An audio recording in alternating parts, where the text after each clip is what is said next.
Welcome to the Never Been Promoted podcast and YouTube channel. I'm on a mission to help you cut the tie to all the things that are holding you back so you can unleash your entrepreneur. Hey, Thomas Helfrich coming back here for Never Been Promoted, your lovely host.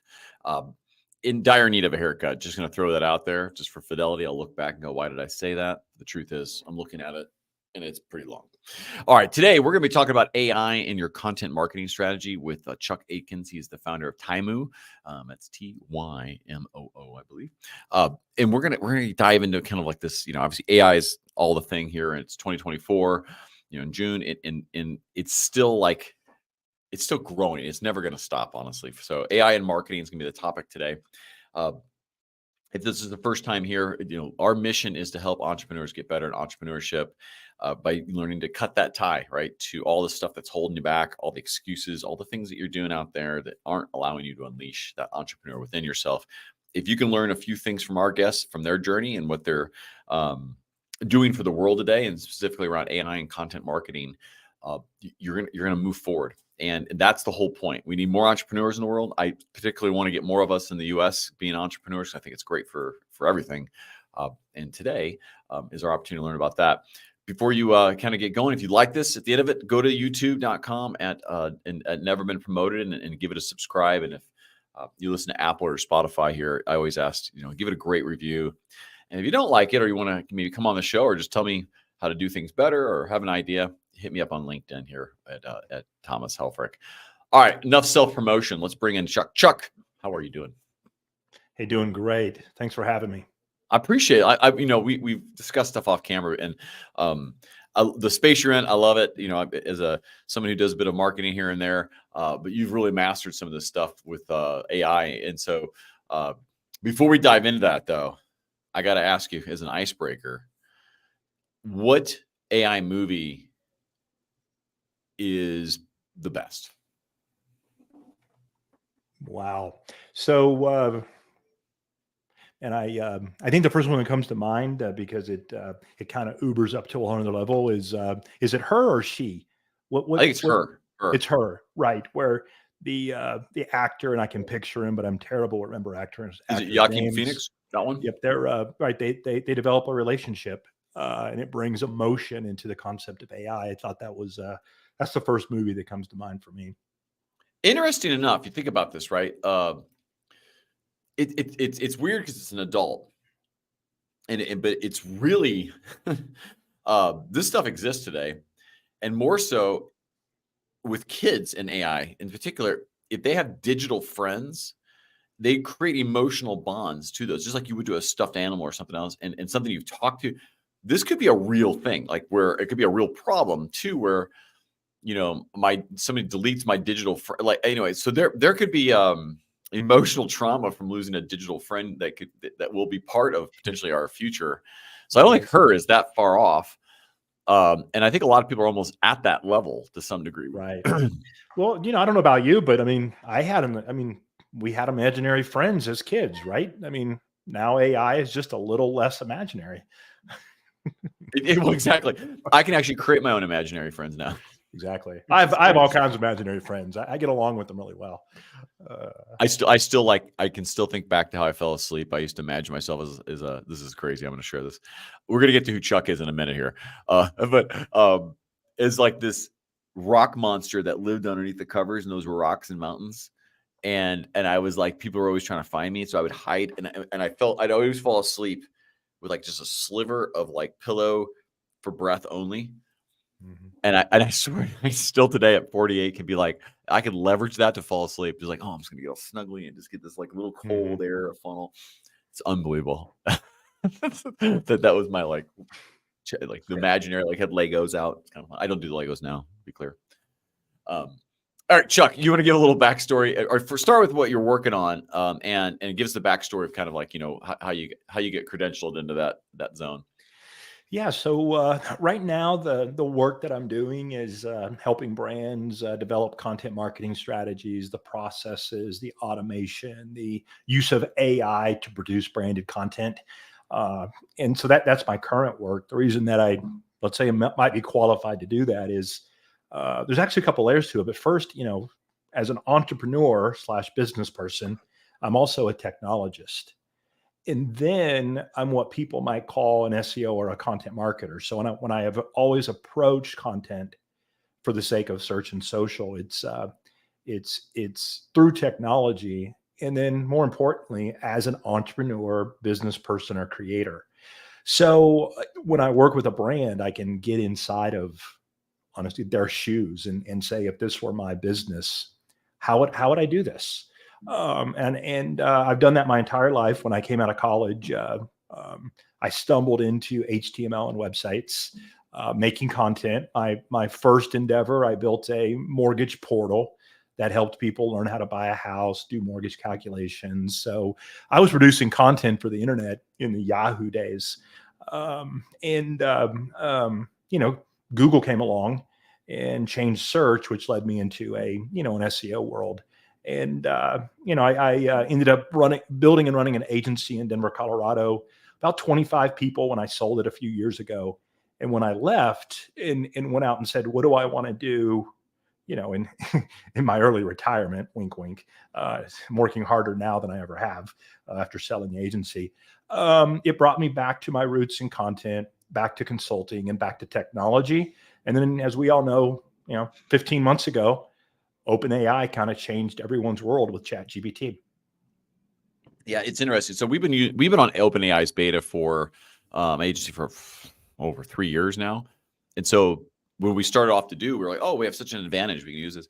And as I saw OpenAI evolving before it kind of got released to the world, I was like, oh man, I'm pivoting away from being a content creation company to what matters, right?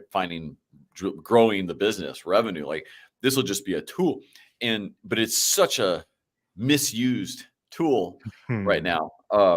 Let's dive right into that. So creating content with AI and content, to me, I'm going to define it, and you give your own definition. But for me, it's written, it's video, it's audio, it's podcast. I mean, it's anything that you're out there communicating your brand through, to me. Maybe you define yours and add to that or dismiss that, but then just kind of start talking through the outside of the onion on where AI plays with that. Yeah, no, you're right. Your content formats, copy, image, video, audio. I mean, all those are just your content formats. I mean, then you think about your content distribution channels: search, social. Where does YouTube fit in between those two? Email, print. Still, I mean, there's all different ways that you're going to distribute your content. Is it on your website, someone else's website? And then when I get into it and we start talking about AI, you have to start thinking about what type of content you're producing, how you're producing it, and why. Because that is content marketing, not content production, not content format, not content distribution. But what is your content marketing strategy? Which then backs all the way up to, what is your brand? Why do you exist? Which backs all the way up to the persona and the customer. So we're way over here in the content that you're producing in the format and distribution, when you really have to start at who's going to consume the content and why do they care? Well, and that's the problem I think with people face with AI, is that they're still skipping the basic step of the list. Yeah. Absolutely. Well, even before that is, what is it you actually offer and sell, and why would anybody care about it?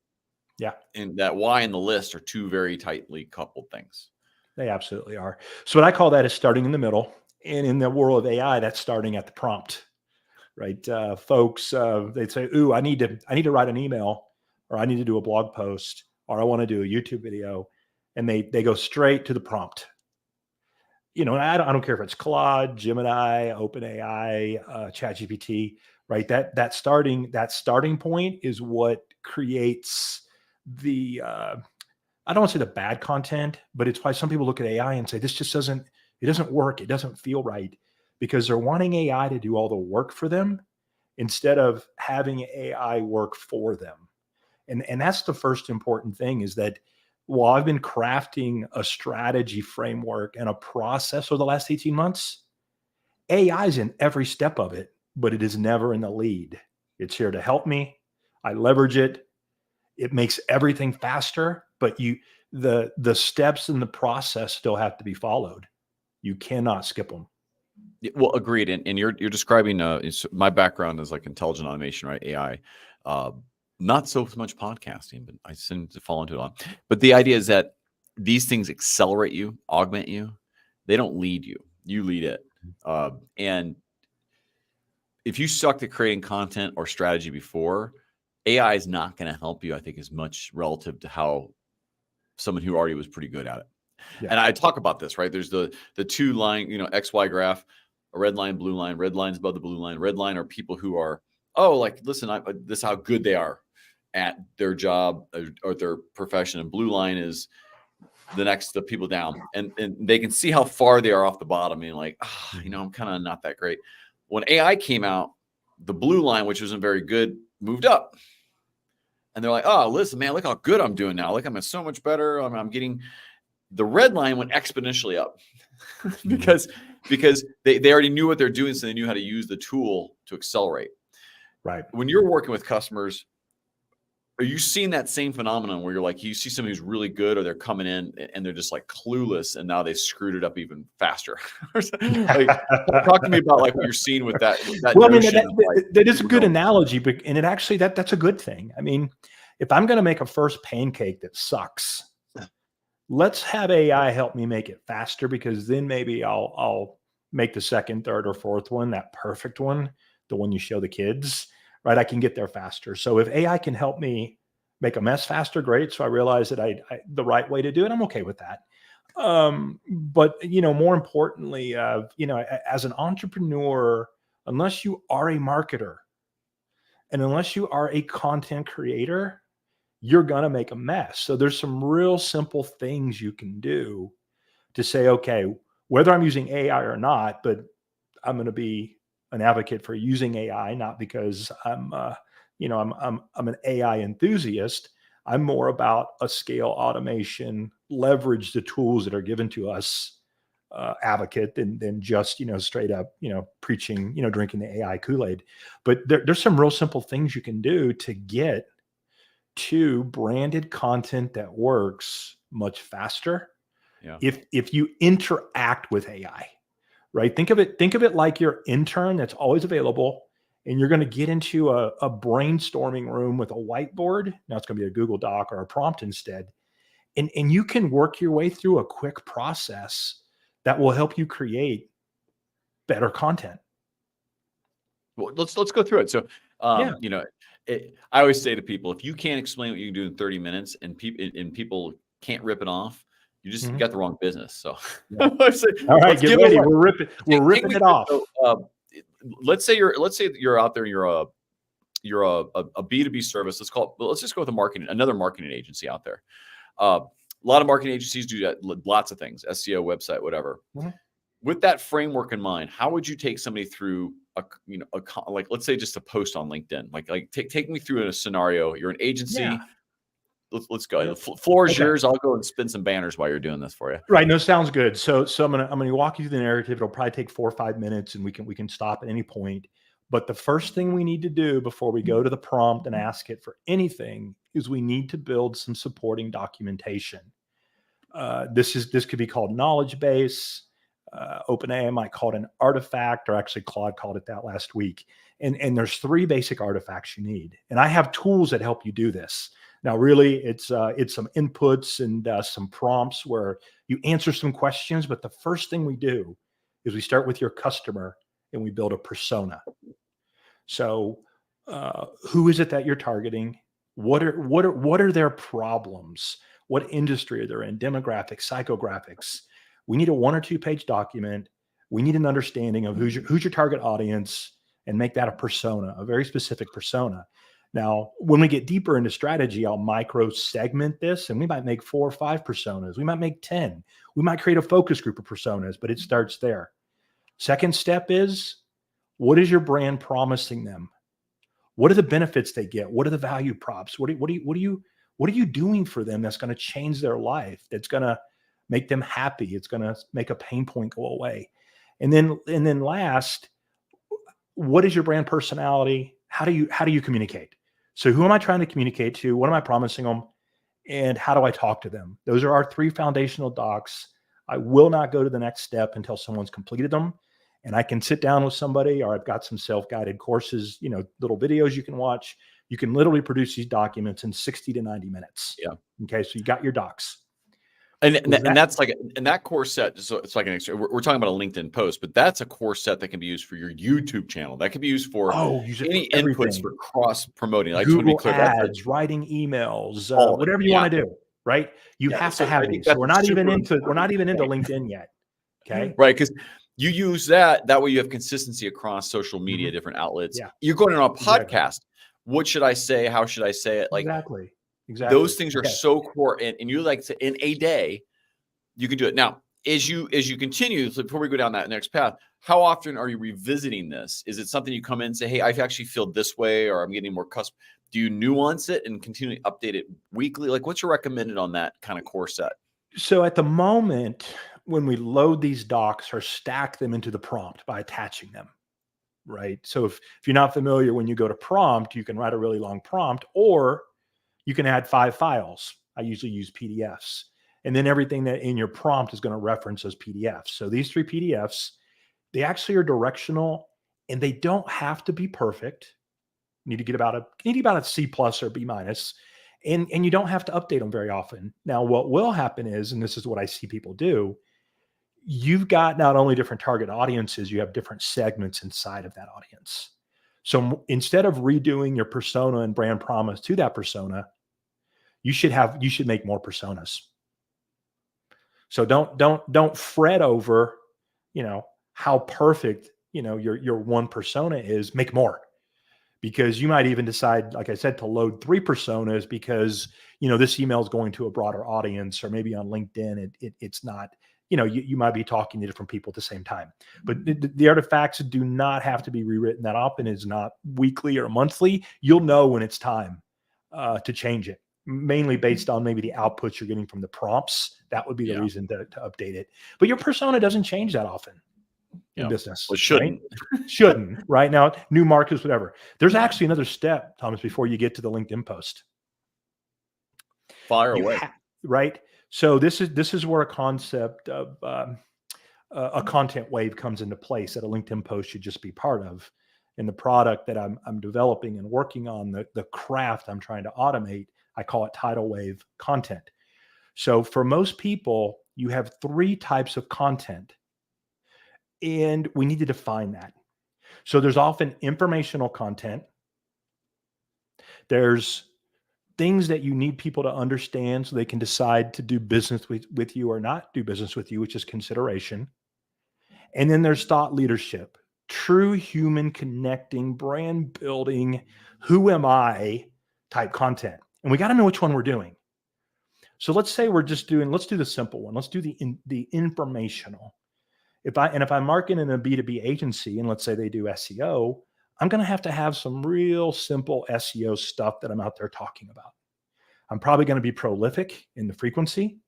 It's going to be rather fundamental, and it's probably written for people who don't know what different things are when it comes to technical SEO or content silos or keyword density.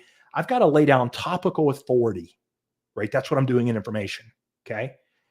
In the second wave or second layer of content, I gotta differentiate. I need people to trust me, to like me, to understand how my approach is different. That takes more work, and it would be communicated differently on LinkedIn than your thought leadership, where it's like, this is who I really am. This is what I'm really doing. Maybe it is a podcast. Maybe it is a webinar type piece. Maybe I'm interviewing somebody or getting interviewed. It's high human touch. Maybe the frequency is lower, but that's gonna create a different wave of content. So as you could imagine, if I documented this, and I make a content wave brief based on, watch this, who am I targeting? What do they care about? And how am I going to communicate with them, tone and voice? I can develop out a content brief and say, you know what I'm going to do is, I'm making this up in the brief, I'm going to do a blog post a week. I'm going to pick a topic. I'm going to establish topical authority, and I'm going to write a LinkedIn post about that. It's going to be a carousel, no more than 7 slides, and I'm going to post that. So now I have this brief that builds on top of what the persona cares about, how I want to communicate with them, and I'm taking a position in the market. Just going to educate them on what I know. This is topical authority. Going to be prolific. That LinkedIn template post is just going to crank out. And I can do a lot of that LinkedIn post building through a LinkedIn prompt. Okay. So by the time I get to the prompt, I've now loaded 4 documents, and there's a 5th one we're missing, but that's okay.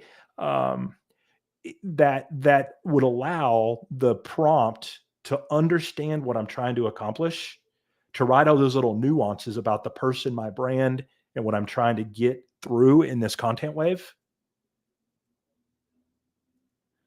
And the LinkedIn post is gonna not sound like AI. It's gonna sound more like me.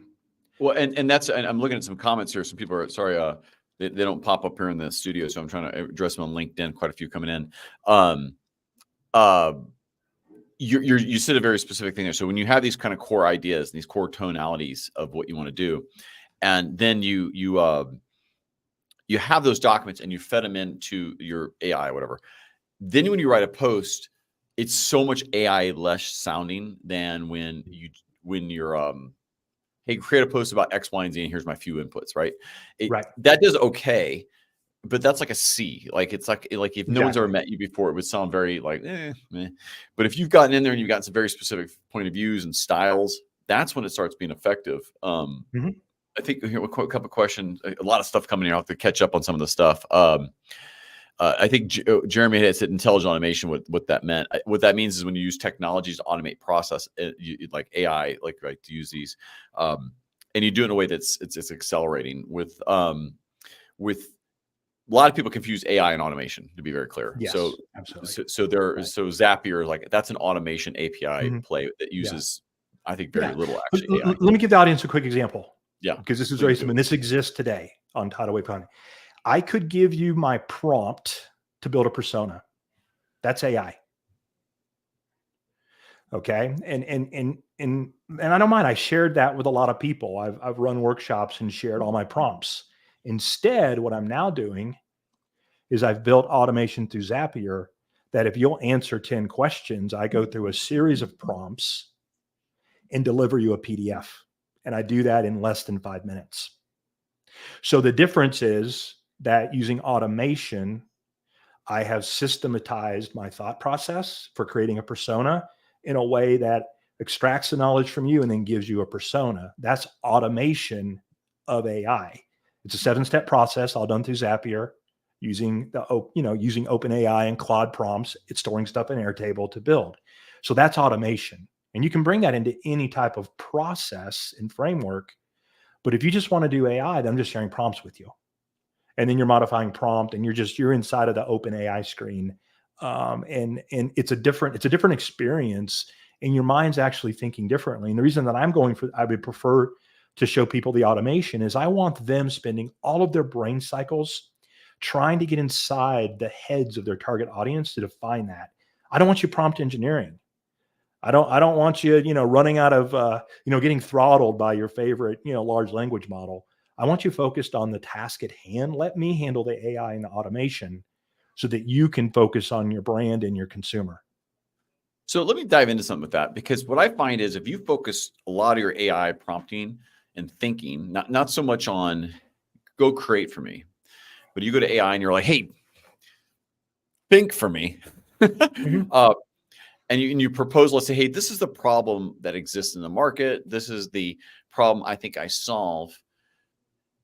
When you focus around a problem, then you're getting into someone else's voice of your customer, of like, hey, how they're going to think about it.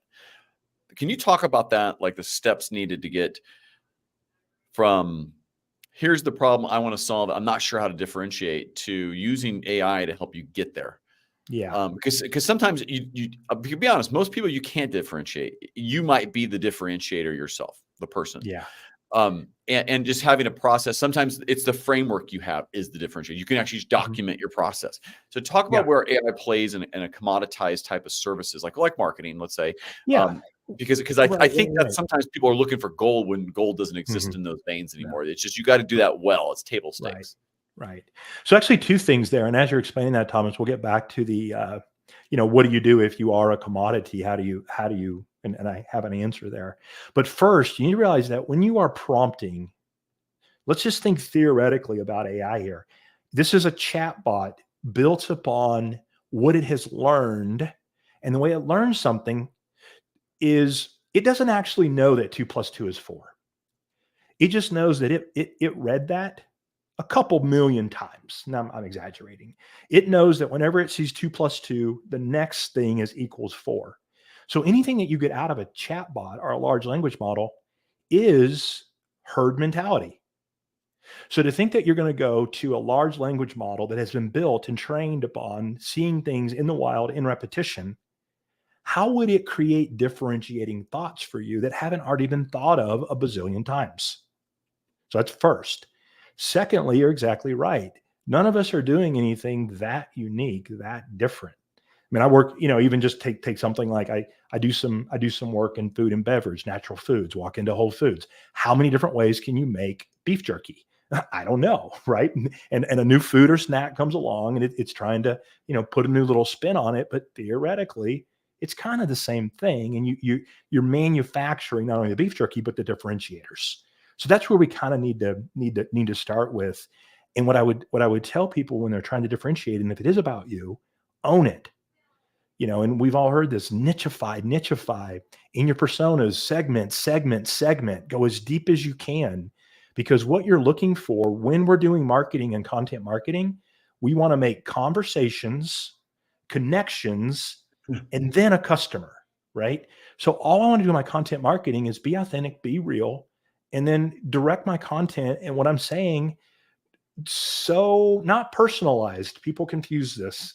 You're not going to personalize your message, but you are going to be hyper focused. And AI can help you get down to that lower level. It's not going to tell you what to magically say. You have to decide that. But gosh, it can give you a lot of ideas really fast. That's why if it can document the persona and give me a list of 100 things they care about, and then 100 things that I can talk about, I can find the 8 things that uniquely resonate with me that I want to cover in my content wave. And let me dive in that niching idea. So this is this ties to some bigger ideas of success. And I'm really focusing on entrepreneurs or in entrepreneurs that are solopreneurs. This is for you and people with side hustles that are trying to get it going, right? Your definition of success. If you can replace your W-2, your employer salary, with your own work, you are absolutely killing it. Just to be very clear, if your earning potential was 100K a year, whatever it is, in your current part of your world, and you can go out there and make 100K on your own, you are killing it. Don't buy into like the unicorns, the Alex Hormozis, like that's Right. great. They can help you. They will advance you, but just know that those people are super good. I mean, they're like, it's not just luck. Those people are actually good. So know that if you can get your salary placed, you're killing it. Now, in the niching, what happens and I'm guilty of it as well, is you feel like you got to be wider than you need to be. And if you're like, on the example, like say you made 120K a year, well, you need to find $10,000 of revenue a year to come in, or a month. I'm sorry. That's maybe 10 customers at around $1,000 a month doing something. A lot of people will buy a service for around $1,000 a month. That's a pretty easy, comfortable thing. You don't need a lot of customers. You need like 14 always kind of on the hook, right, to go, because you'll lose some, you get some. The point is you can get pretty damn niche and talk about your content pretty well. Yeah. Based on your own experiences. So that's set up, and I'll get off my pedestal there because I think sometimes people really struggle with that because they are too wide, even if they think they're narrow. So tell me how AI though can help you maybe discover that, maybe your experiences, and then take that and then test it. So in that particular example, something that I kind of just popcorn thought, I would want to use AI to make sure I stay on niche. Like as it's diving in to do topic generation or helping me build a content wave, I could instruct it to make sure that, I'm as on niche with my content as I can be. But take almost any niche. Let's say that you were I think, Thomas, you wanted me to role play like if you're a marketing agency. Pick an industry and go deep. Let AI help you go deep on the topics that are going to need to be covered in that particular niche. Then when you say, what size market am I going to hit? And what stage of development are they in? Like when I start doing horizontal and vertical niching, man, AI, if I could just write that down, like I could probably do it in 15 minutes. If I gave it those parameters, it would tell me the type of content I need to educate and make people aware, to help them understand the differentiators and the value props and how to decide if they want to do business with me or competitors. And then I could probably talk about things that really matter to that target audience in that industry vertical and horizontal. AI could AI could point me in the right direction of what are those topics. I mean, And I mean that is spot on, right? So, because it's going to have a database way beyond your brain. It comes out of the box right. for you on that one, and I Yep. think then you're also like, to me, I'm looking at like now you got your content strategy in play. Oh yeah. You're right. And that's what I say, a developed content strategy for a big brand. So if you're an entrepreneur and can do this, you have a full content marketing strategy if you'll just do these 3 levels of waves. And you can do them. You could, I've seen people, they've had success with, as little as a few informational pieces of content a month, 1 or 2 in the inspirational, in the second consideration, and then maybe 1 a quarter up at the higher level. You don't have to go balls to the walls, but you do need to be putting this in place and building your foundation, because Google cares about your topical authority for SEO. People that are doing consideration and they're either on your website or checking you out on social, they need to see that type of content. And then lastly, do they trust and build a connection with you as the leader, whether it's a product or a service? And that would not only like get them to finally buy, but it's what they would talk about at the bar or dinner table if somebody asked them for a referral towards what you do. That would be the reason why they would do business with you or tell someone else. You got all this covered. And AI is deeply integrated into all of that. And if I have the foundational documents in your content wave brief and understanding what I'm trying to do, then when I go to the prompt and do a website page, an investor pitch, a Google ad, a LinkedIn post, a video clip, like I understand why I'm making this and who I'm making it for, and I sound less like AI. Like now I can do a blog post in 25 minutes and it can automatically generate a LinkedIn post and have that posted. Like you're now running downhill because you did the foundational work and you did all you did the right work before you ever got to the prompt. And that's why what's important here is to back it up. AI is like the sprinkles on top, right? Like you got to understand your craft and your business. And even if you hire somebody, like, if I come in and help you with your content marketing framework and strategy, then there has to be a process. Then you can automate it. Then you can use AI. And everyone starts at AI and then goes, why doesn't this work? AI is, it's the last mile. It's like the final white glove delivery of the service when you order something. So much goes on before AI does something magical.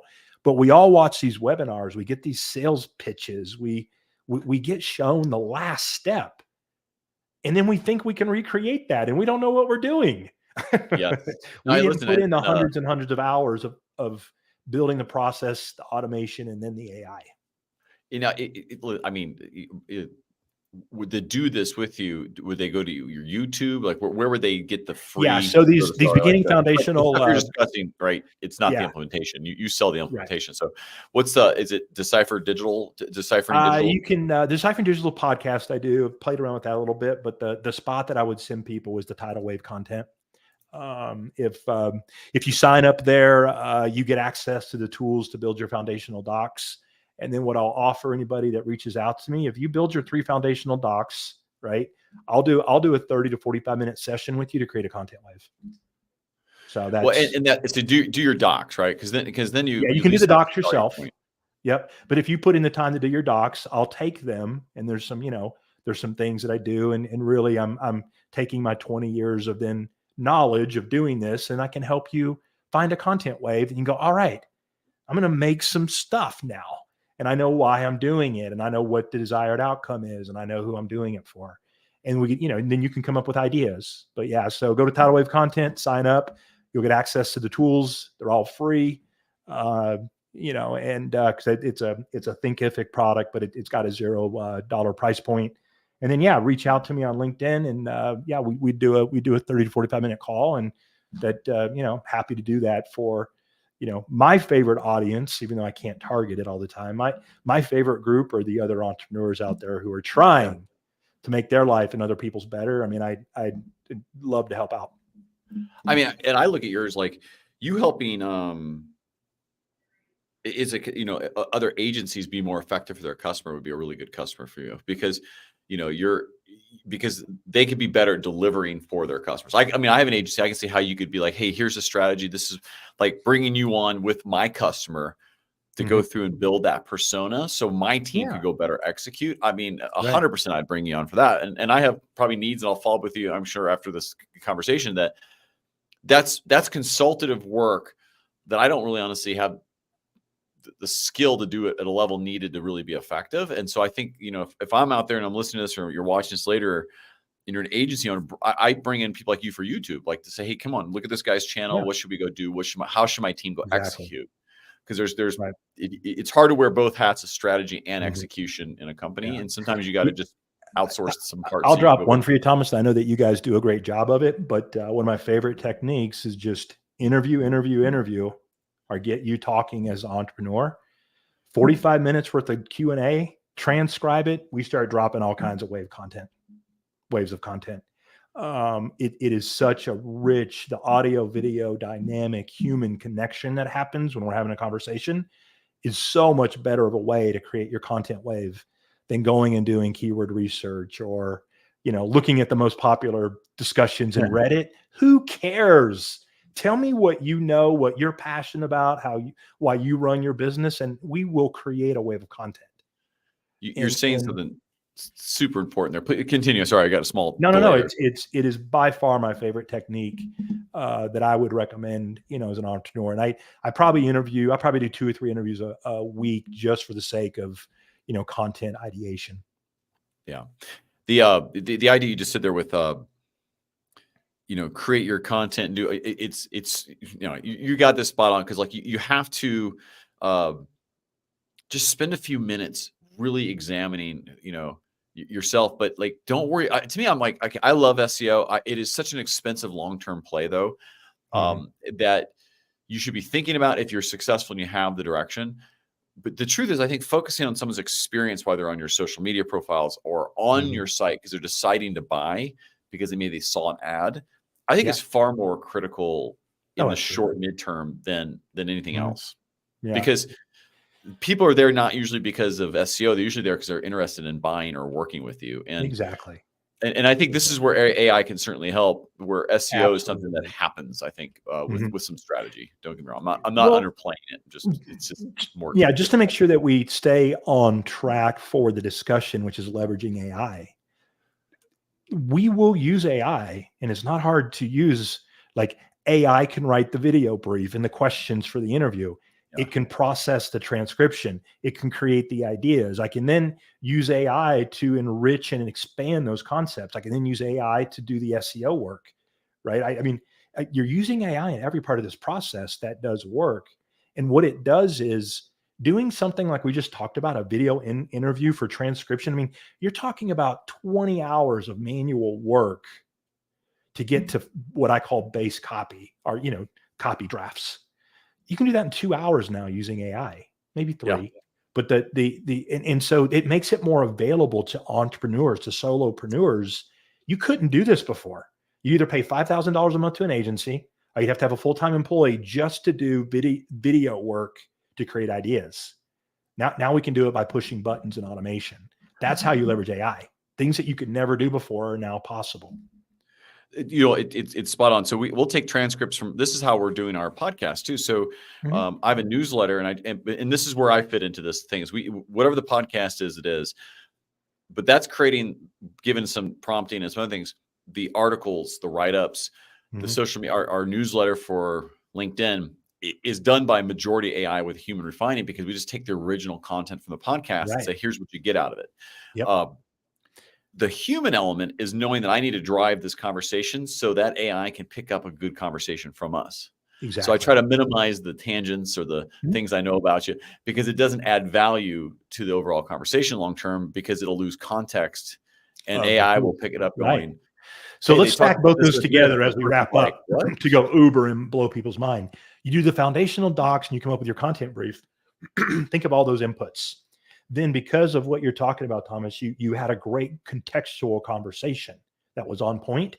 Now you have another 45 minutes worth of transcribed input.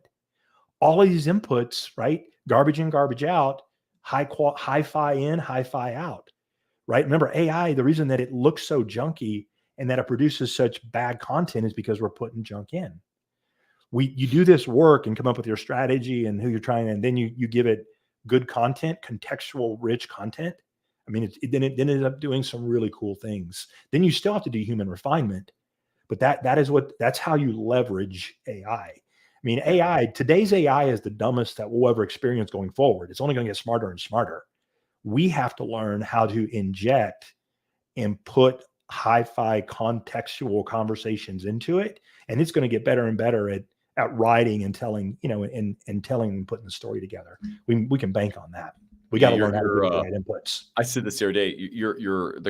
The AI that we see today is a Commodore 64. Yep. It is so cool.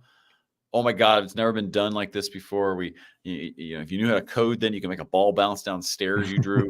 Right. That was my first program. We're bouncing balls. That's where we're at. This is a floppy disk Commodore 64. And it's going to just be exponential 2 years, 3 years, 5. And I think at the end of the day, though, there's still a human at the front of that. You and I have a conversation. I think, by the way, all this technology is all there to accelerate.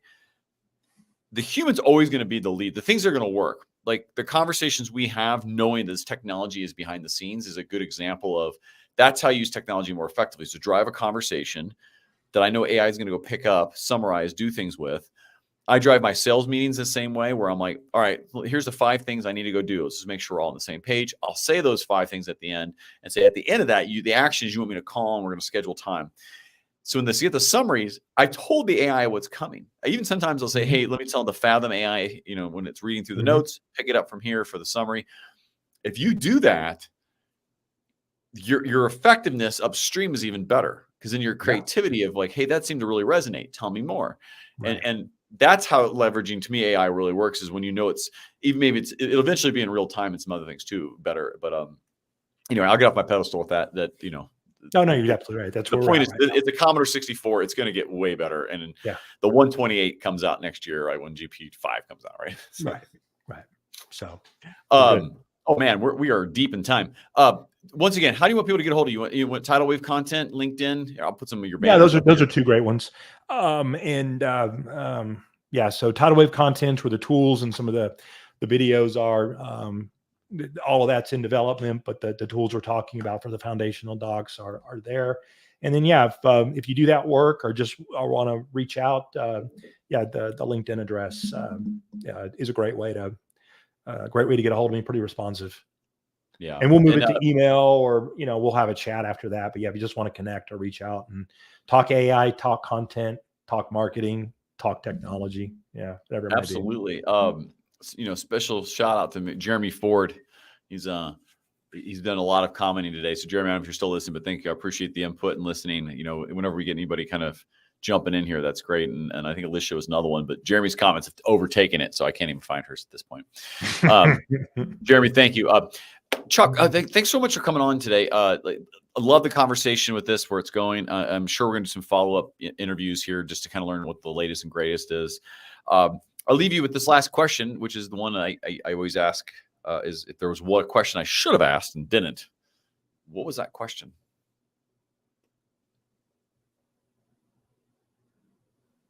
You still there, Chuck? Yeah, I am. What was the question again? Oh, the question. It was a question and a question and a question. We had a weird concept. If I should have asked you a question and did not, what would that question have been?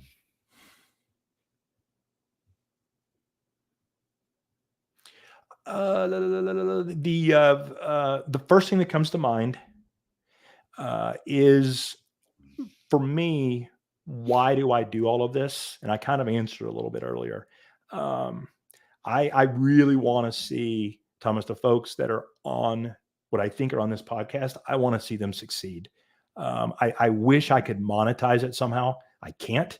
So the way I kind of envision it is, I'll monetize through my consulting and, helping bigger brands. And I've had the luxury of working with a lot of brands, but I love the spirit of entrepreneurship in the people that, put their lifestyle up at risk, or, take that plunge and that challenge every day. I mean, that's where my passion is, hearing those stories and helping those people. So that's, I happen to do that with AI and branded content, but that's what that's where the passion's at, and why I do what I do. I love it. And listen, it's one thing. So you've exited. You're doing something different this time, and I think it ties to a bigger notion with entrepreneurship, is to find something you have passion for, because when it gets hard, you're going to need Mhm. that resilience. Yep. That's the fuel of resilience, is passion. It's like, I'm going to get through this because I really care about it, though I'd like to go sleep in a corner of my office right now. Right. And I mean that, because if you don't have that, you're going to go mass apply on LinkedIn for for jobs, and you're not going to get any responses, and you're going to be Right. back right where you were. Yep. So, anyway, Chuck, All thank right. you so much for coming on Yeah. No, today. I thanks for really having me. appreciate it.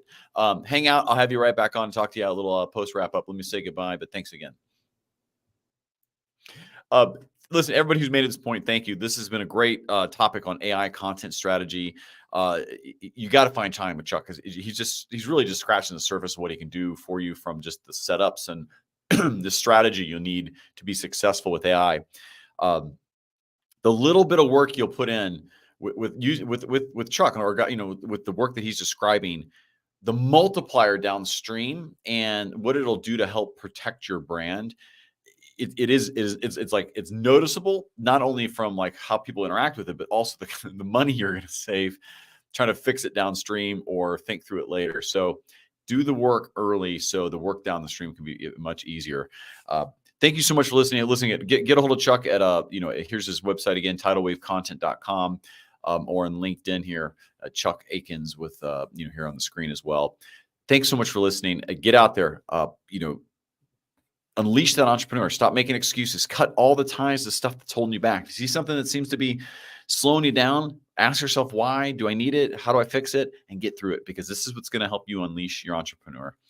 Thanks for listening. Until next time, have a great day. Thanks.